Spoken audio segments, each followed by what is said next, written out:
Hey guys, welcome back to our second lecture for Chapter 3, Molecules of Life. We're going to talk about structure and function this time. Super important point in biology I want you to remember is structure is directly related to function. The function of a molecule depends on its structure. The function of a protein depends on its shape. And so the shape and structure of the way things are built are very important for us to understand, and how they're different from one another is very important for us to understand to really get a good idea of what these molecules do for you and me, for our body, and for other animals and plants and things like that. So we're going to start with the function of organic molecules is dependent upon its structure.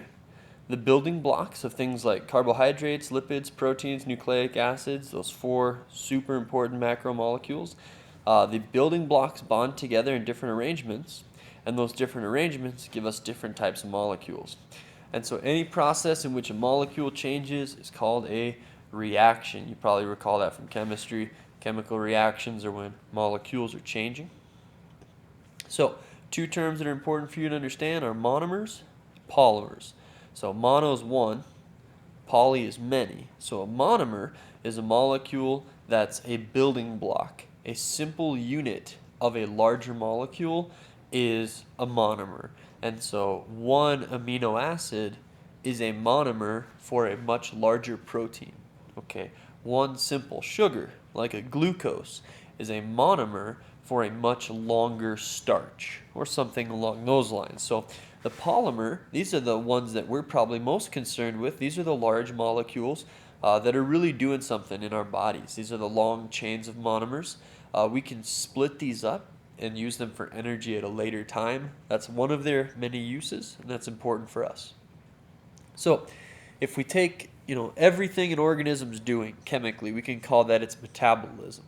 So activities the cells are doing where they're getting energy or they're using energy and they're making molecules or they're splitting molecules, they're rearranging molecules. It's the job of all the cells in your body. That's your metabolism. So metabolism is important because it allows our cells to live. It allows us to grow, reproduce. Those things that make us living really are dependent upon our metabolism. And metabolism is important because it requires enzymes. So enzymes are protein catalysts. They speed up a reaction by lowering the activation energy, and they are not consumed nor permanently changed in the process. So it's kind of a mouthful, but for biology, enzymes are incredibly important. So our metabolism is quick because we have enzymes making really long, complicated jobs very short and very easy to do. So, two types of reactions that you have to know for the basic points of metabolism is condensation and hydrolysis. Condensation, when you were in Gen Bio, you learned it as the really long-term dehydration synthesis. And in this text, they've shortened it to condensation. So condensation is bonding two molecules together to form a larger molecule. And when we do this, water is the product. And so we're taking simple monomer units, hooking them together, and we release water in the process. Now, the hydrolysis is the exact opposite, and I love its name because it's super logical. Hydro is, of course, water. Lyse is to break or to burst. And so this means breaking with water. Okay, so it's the reverse of condensation. And so cleavage reactions, cutting reactions, breaking reactions, split larger molecules into smaller ones. And we split water in the process. And I'll show you an animation that'll hopefully make that a little clearer.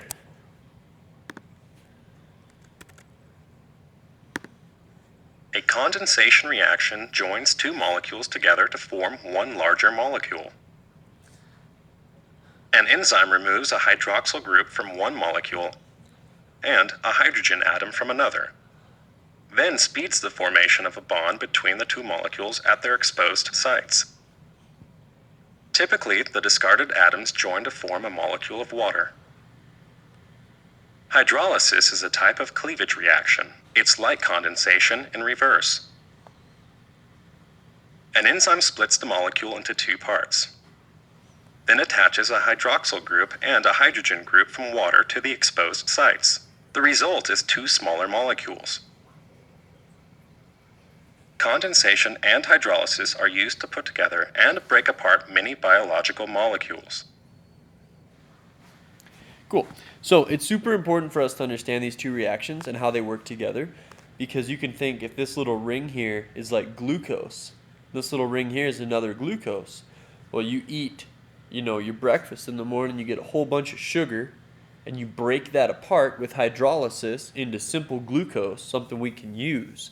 We take those simple glucoses into our cells, and we use condensation to hook them back together. We get rid of that water, and we hook them back together, and we can make a long, like, glycogen or something like that, and we can store it in our muscles and store it in our liver, and then later on when we're hungry and we don't have food and our blood glucose levels are dropping, we can take that really long glycogen thing that we've hooked together with lots and lots of glucoses, use hydrolysis again, and break it up into little glucoses and use those to feed our cells. And so understanding how hydrolysis, breaking the big guys apart, and condensation, building the big guys from the little pieces, work together helps us understand how we can store energy for later. And plants do the same thing. So it's really important for all biological organisms to be able to do this. So these two guys are the opposite of each other, and they're very, very important. So here's the picture diagram of the video you just watched, so we won't really dwell on it very long. If you take water out, you hook these two guys together, that's condensation, and we are on our way to making something big. The other option is to break these two guys apart with hydrolysis. That's this image here, hydrolysis. We break them apart, we add water to the process, and we get our simple monomer units. So they are the opposite of each other. Okay, we're going to switch gears a little bit and talk about functional groups. So a hydrocarbon, we already know, is an organic molecule that's just a whole bunch of carbons surrounded by a whole bunch of hydrogens. But really, unless you're just a lipid, and even those tend to have something on them, you're going to need what are called functional groups. Just carbon and just hydrogen is an awesome place to start, but it doesn't do much. You don't get to do much until you start to add functional groups and give these long hydrocarbon chains some useful properties. And so a functional group is a cluster of atoms that imparts a specific chemical property to this molecule. It could be polarity, could be acidity, any number of things really. And so here's a few groups that you should be familiar with. You don't have to memorize them necessarily, but I'd like you to know some common ones. We can hook any of these at the end on the left here, could be your long carbon chain, and we can just hook this guy on the end of it. This is called an acetyl group. We end on our carbon with a double bond O and then a methyl group. It's going to make us polar because now we have a more electronegative, a more greedy oxygen, which gives us a separation of charge. It's also going to make us a little bit acidic, and we're going to find this in some proteins. An aldehyde group is a double bond O all the way at the end. That's why I remember aldehyde all the way at the end. So the very last carbon, it again will make us polar, which is cool, and rather reactive because it's going to be pretty easy to give that hydrogen away. And you're going to see this in a few sugars. An amide group is ending with a nitrogen and a double bonded O. It's a little bit basic. And then our amine is an NH2, and that NH2 is going to make this carbon molecule super basic because he really wants to get another hydrogen. So we'll see this in a few amino acids. Some other things that are important is a carboxyl group. You guys have seen this before. I told you it was the carboxylic acid. It put the acid in fatty acid from our previous, our earlier section from this chapter. It will make a molecule very acidic, and we see this in fatty acids. OH is the alcohol group. We call it hydroxyl, and it's going to make it polar, again, because of the oxygen. We see this in alcohols and sugars.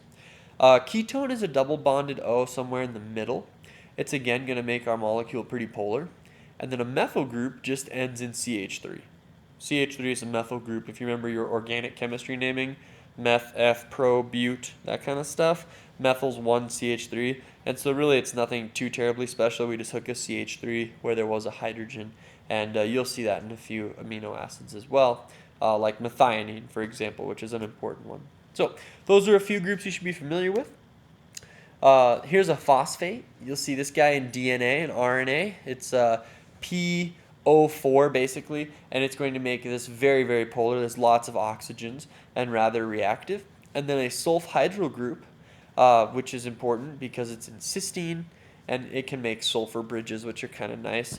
These disulfide bonds and sulfur bridges are super strong, and they can hold macromolecules together. So there's a lot of different functional groups we can hook to these long carbohydrates. So glucose, this is our glucose. It is 6 carbons long. There's hydrogens, and you'll notice this group here, which we called what? Our hydroxide, right? Our alcohol group, hydroxides. And so we got a few hydroxides in here. And some are on opposite sides, and we can turn glucose into a ring right here using this OH group right here to this carbon right here. And so we get a glucose ring. And here's our take-home message for this section. All life is really based on the same organic compounds. They're complex carbs, lipids, proteins, and nucleic acids, which you guys already knew. Through metabolism, we can assemble molecules to form other molecules that are useful to us. We can break those apart and build other things. Functional groups give us chemical characteristics. They can contribute to the biological molecules doing their job. And then an organic molecule structure dictates its function. So very, very important. This last point is very, very important. Structure dictates function. The way it's shaped dictates what it does. All right, that's where we'll end for today. Hopefully it was all pretty straightforward. Thanks, guys.